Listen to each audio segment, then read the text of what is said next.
As we begin Chapter 7, we're going to start with some vocabulary. We're going to start with the word factor. A factor of n is a number or maybe a variable that divides into n evenly.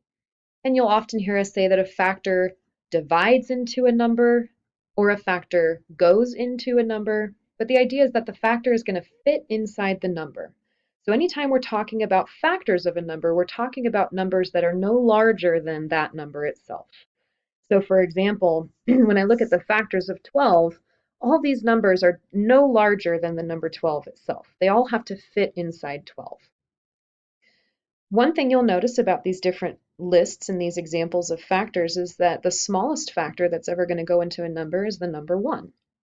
The largest factor of a number is going to be that number itself. So the largest factor of 12 is 12, the largest factor of 30 is 30, and so on.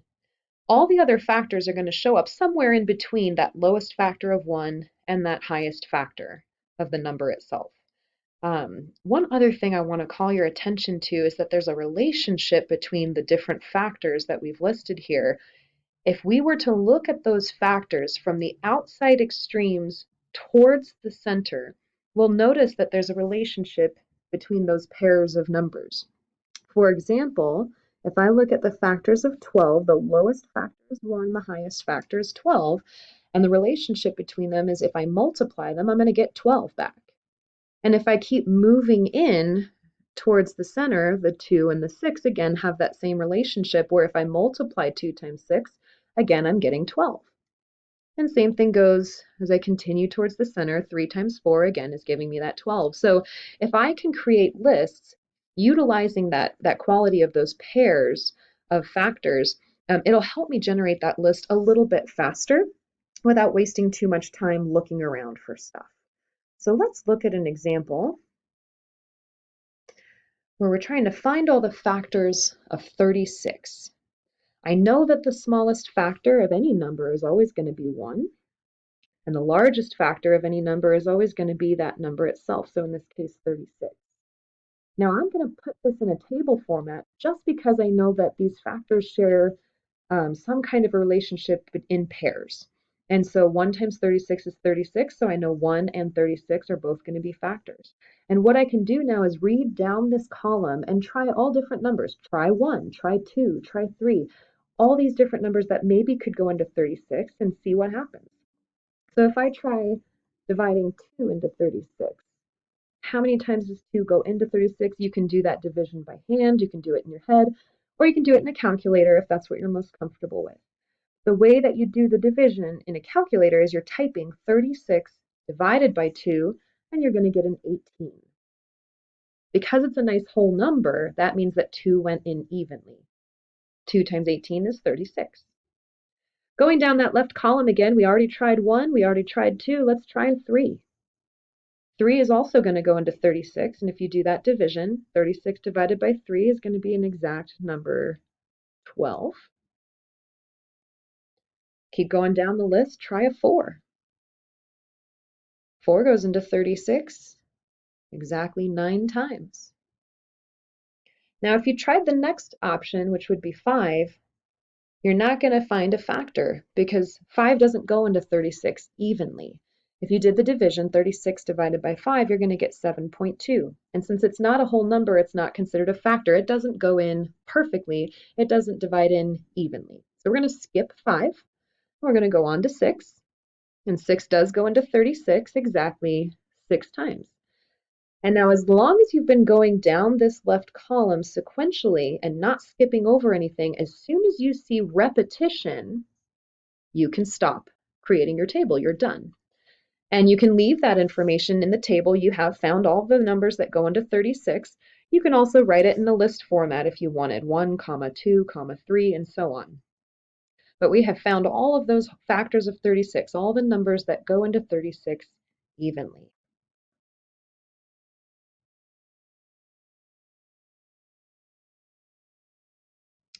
So now let's try another example. Let's try factors of 84. Again, I'm going to begin with my extreme low, which I know is going to be the number 1, and my extreme high, which is the number 84 itself. I always start with those extremes. And then I'm going to read down that column, trying not to skip over anything. So after 1, let's try a 2. 2 is going to go into 84 exactly 42 times. 3 will go into 84. Again, if you're doing this division in a calculator, you're going to type the big number first. You're going to do 84 divided by 3, and you're going to get a 28. Because it's a whole number, we can go ahead and keep these guys.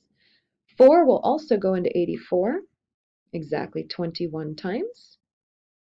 The next number to try would be 5, but again, we're going to run into a decimal answer when we divide 84 divided by 5, so we're not going to include 5. 6 will go in. If I do 84 divided by 6, I get exactly 14 back. If I tried 7, 84 divided by 7 is going to give me 12. If I tried 8, I would get a decimal. 9 would give me a decimal.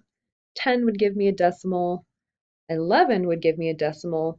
The next number to try would be 12, but if you'll notice, 12 is already listed in my table. And again, that repetition tells me that I can stop making my table. I have exhausted all the possibilities.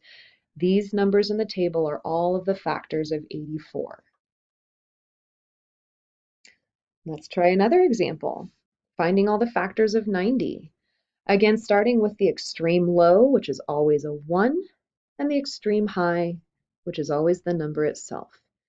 And again, we'll work down that left column trying to find all of the possible numbers without skipping. So after 1, we'll try a 2, and 2 will go into 90 45 times.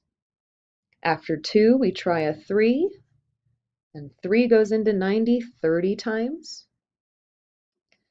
After that, we try a 4, but if you did the division, 90 divided by 4 will give you a decimal, so we're not going to be able to use the 4. But we can use 5. 90 divided by 5 is going to give me exactly 18. We can use 6. 90 divided by 6 gives me 15. If we tried 7, we'd get a decimal. If we tried 8, we'd get a decimal. But 9 does go into 90 10 times. And in that left column, the next number to try after 9 would be 10. But again, if 10 is already in our table, we have exhausted all possibilities. We are done finding all of the factors of 90. All right, for our last one, let's try a really, really big number. Let's try 324. And the process is exactly the same. Again, using this table and thinking of these factors in pairs is really going to save you time so that you're not having to try every number between 1 and 324 in your calculator to see what all goes in. Thinking of it in pairs really saves us some time and energy. So I'll start with my extreme low and my extreme high. And then I'll go down that left column without skipping numbers. So I tried 1, now I'll do a 2. 2 goes into 324 162 times. So that's 324 divided by 2.